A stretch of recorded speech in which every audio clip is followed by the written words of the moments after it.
Rafael, isa sa housekeeping supervisor. And then, ito, isa sa mga pinakagwapo nating room attendant. Marami pa dyan sa taas. Okay? Kanina, binigyan kayo ng feedback ni ma'am about housekeeping. So, ngayon naman, gagawin natin yung actual bed making. Dalawang klase yung gagawin natin. Yung standard setup ngayon, present, sa iba't ibang hotels. And then, gagawin din natin yung traditional setup. Yung before na ginagawa sa ibang hotels. Okay? So, bago tayo magsimula, ipapakilala muna namin kayo sa aming kumpare na araw-araw namin kasama. So, ito yung kama. Excuse me. Okay? So, meron din siyang parts. Simulan natin sa baba. So, ito, tawag dito, bed leg. From the word itself. Then, bed box. And then, mattress. And then, ito, parang pinaka-design lang siya sa kama. Gumagamit din tayo ng bed skirt. Okay? So, start na tayo. Ito muna yung standard, yung present na ginagawa natin ngayon sa hotel. So, gumagamit tayo sa ngayon ng 3 sheets or 3 linens sa kama. So, ang first sheet na ginagamit natin is yung bed pad. Ito yung linen na makapal na may garter sa 4 na corners. So, ang purpose nito kaya nilalagay, pang-protekta siya sa mattress. Just in case merong mga babies na umihi, at least hindi siya didirekta sa mattress. Okay? So, yung garter sa 4 na corners, ilalagay nyo lang dito sa mattress.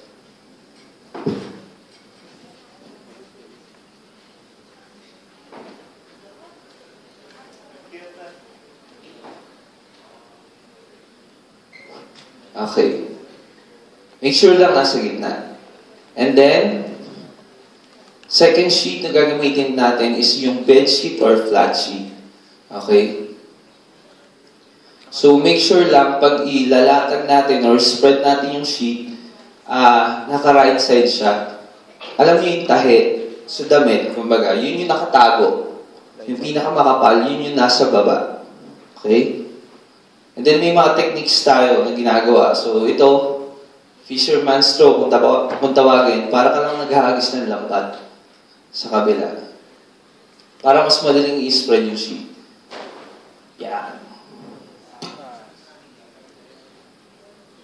Okay. Yan. And then yung bed sheet or flat sheet, make sure lang na labis siya dito sa magkabila. Kasi gagawa tayo ng mga folding technique din sa gilid.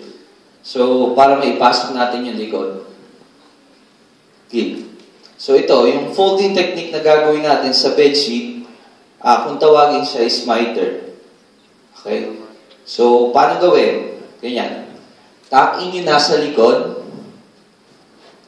Then, kuha ka ng part ng linen dito. Lagay sa bed. Takin nyo sa gilid. And then, baba.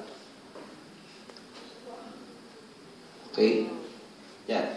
Gagawin natin yan sa lahat, sa 4 na corners ng kama. Tulungan ko na siya.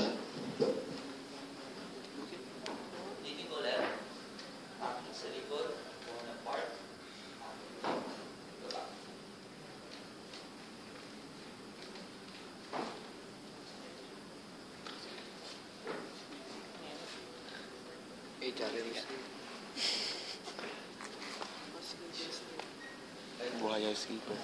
So, yun nga. Yung miter din, may 2 types of miter din tayo dito. So, ito, yung nagawa ko is envelope style, kung tawagin. Pag nag-form tayo ng triangle, envelope style, yung pinaka-fold, yung dulo ng fold dito, nakaslant.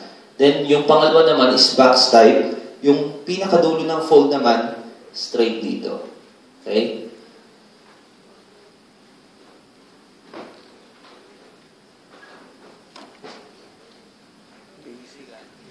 Okay.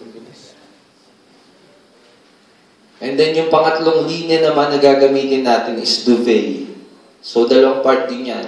Meron tayong duvet infill at saka duvet cover.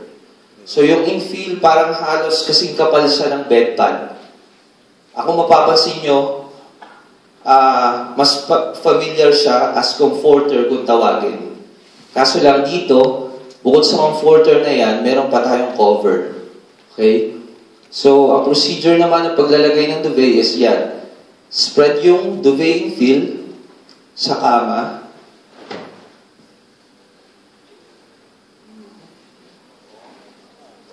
And then, lagay ka ng mark sa gitna. Fold lang siya. Yan. And then, kunin yung cover. Ito, yung duvet cover natin, para siyang dalawang bedsheet na tinghe. And then, meron siyang hole sa baba.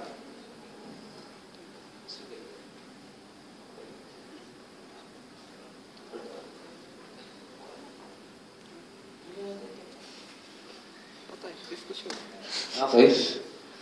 So, ganun pa rin. Technique. Fisherman's throw. Make sure nasa iyo yung hole. And then, pasok yung kamay. Kunin yung dalawang dulo. Pakita mo. Yan. And then, babalik na rin lang natin siya. Yan. And then, kuha ulit yung hole. Nasa wrong side na yung duvet. Ipapasok nyo ulit yung dalawang kamay nyo. Then, abot ulit yung dalawang dulo. Yan. So, naka-wrong side na siya. Then, saka nyo kukunin yung infill. Diretso papasok. Ay, basic.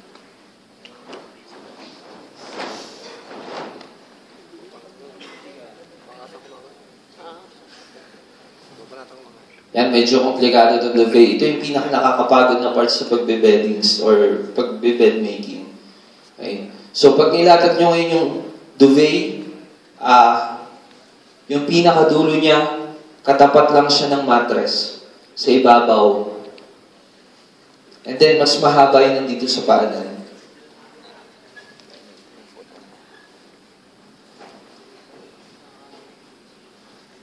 And then,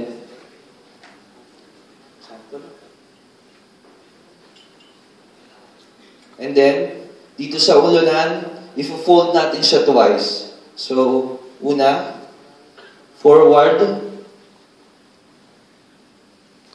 and then, backwards. Yan. Meron tayong 1 foot allowance dito. From the headboard hanggang dito sa duvet.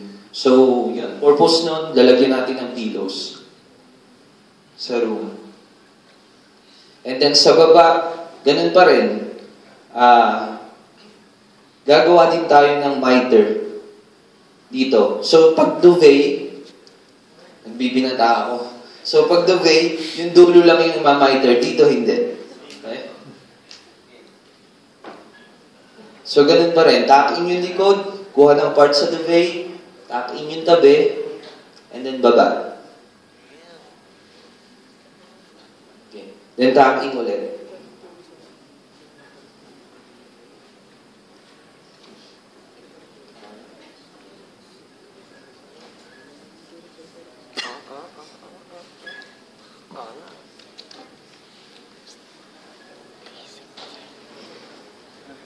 Basic and what?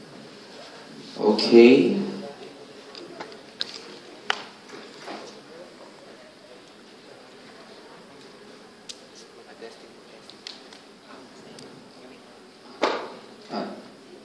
And then dito rin sa hotel, gumagamit din tayo, mas familiar siguro to sa bahay as staple runner. So dito gumagamit na rin tayo sa kama. Yun nga, ang tawag din sa kanya is bed runner. To make to make the bed more appealing lang sa guest.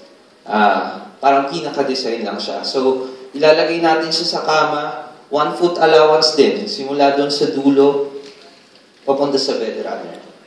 Okay?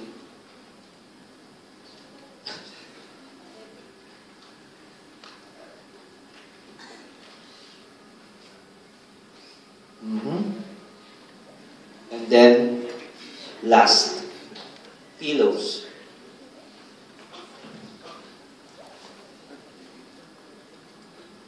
Yan. So, meron tayo dito, pillow infill, and then pillowcase. So, simple din lang naman yung paggagawa. Dito, maglagay lang kayo ng mark sa hole ng pillowcase. Yan. And then, hawak yung pillow sa dalawang corner. And then, pasok.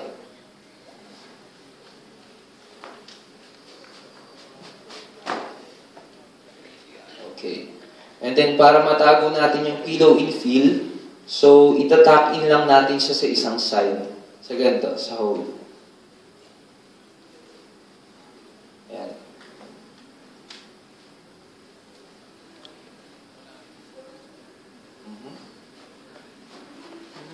Ano pala yun?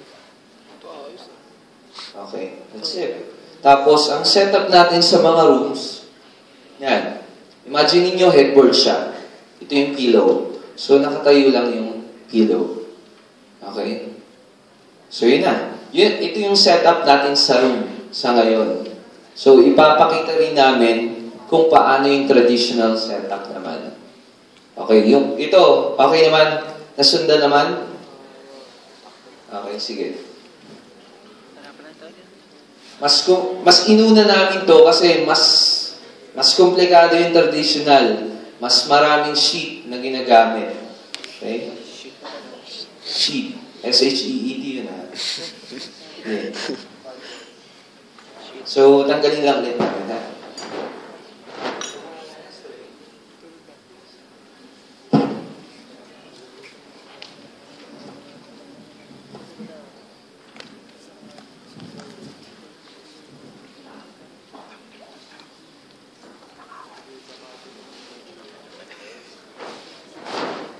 Okay. So, ganun pa rin. Ito, traditional setup na. Hindi ako sure kung merong gumagamit pa nito, pero parang meron pa daw. Okay? So, ganun pa rin. Yung sheet na ginagamit natin, bed pad, mas marami lang to. So, sundan nyo. So, bed pad, and then gamit tayong bed sheet. Ganun ulit. Dapat naka-right side siya pag nilatag, pag i-spread. So,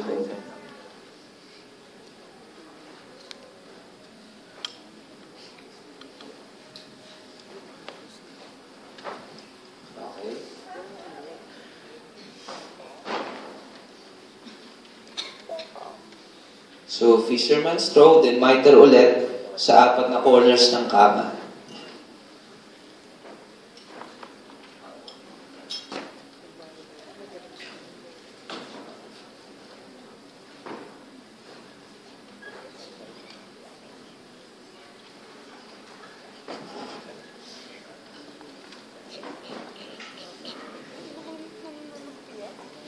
Okay.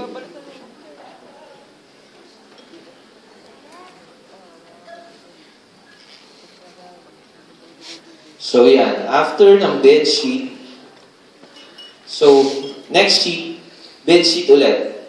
Bed sheet or flat sheet. So, this time, yung first bed sheet natin is naka-right side. Dito naman naka-wrong side. So, ang nakaharap naman, yung may tahi.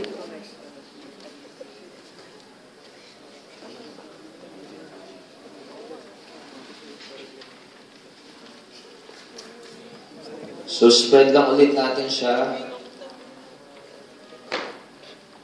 Fisherman's throw.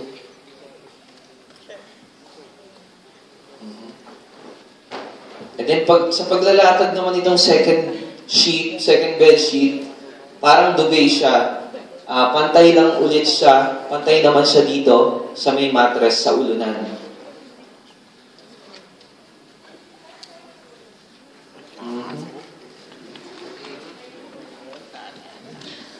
Okay.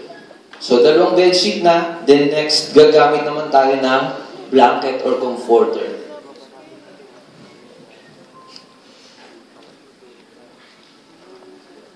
So, dito hindi nyo muna i-miter yung nasa paanan ng second sheet. Kasi pagsasabay na natin siya, yung blanket and bedsheet na pangalawa. So, ganun ulit. Blanket, spread ulit. Then, the veil. Yan. The division. And then sa paglalatag ng blanket, bibigyan naman natin siya ng 1 foot allowance from the headboard naman. Okay?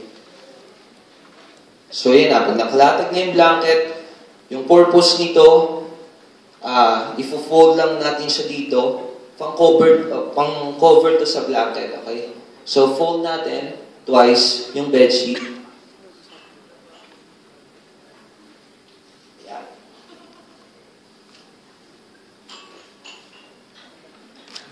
And then tuck in yung dalawang gilid.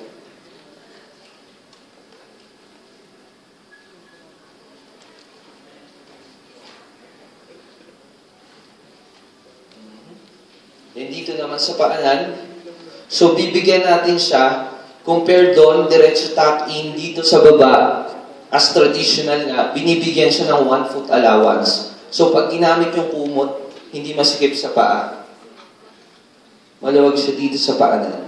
So ang paglalagay ng 1 foot allowance, kuha ka ng part dito, parang paglalagay ng duvet. Ifo-fold natin siya paharap, and paabante, and then pabalik. Okay? Then saka tayo gagawa ng miter naman sa paanan.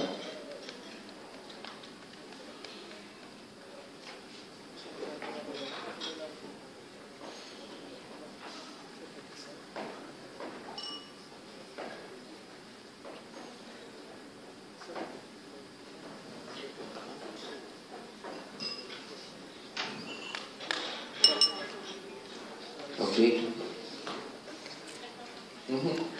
And then, usually, yun nga, sa traditional setup, hindi sila gumagamit ng duvet.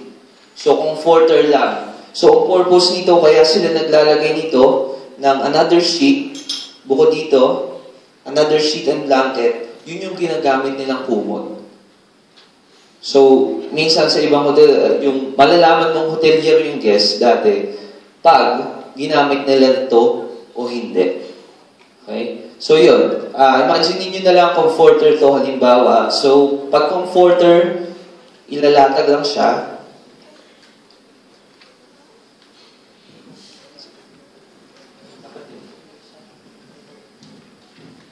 So, spread lang yung comforter sa buong bed.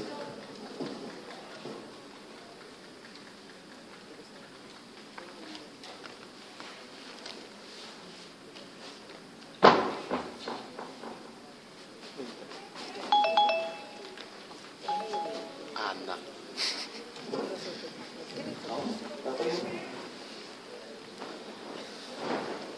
Spike na ako. Yan. So, paglatag mo ng comforter, magbibigay ka naman ulit ngayon ng allowance dito sa may headboard. Yan. Okay? Good. And then, pagbigay mo ng allowance dito, ifo-fold natin at least sa half of the bed dito.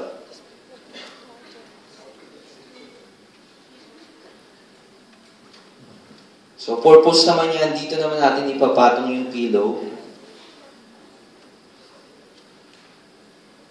And make sure, yun, yung parang allowance dito sa comforter is lavish siya sa pillow. Kasi ifo-fold natin siya dito, twice. So, 1, and then 2.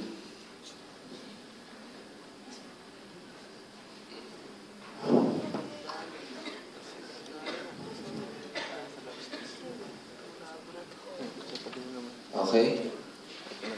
So that's it. Ito yung traditional. So mas ano siya, mas komplikado compared sa setup natin ngayon. Ang daming sheet na ginagamit. Compared ngayon, pagkatapos ng isang bedsheet, duvet na. So tapos na.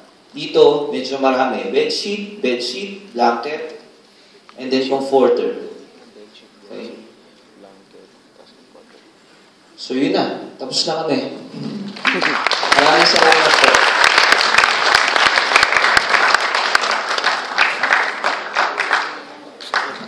So, ibibigay na po namin kayo sa susunod naming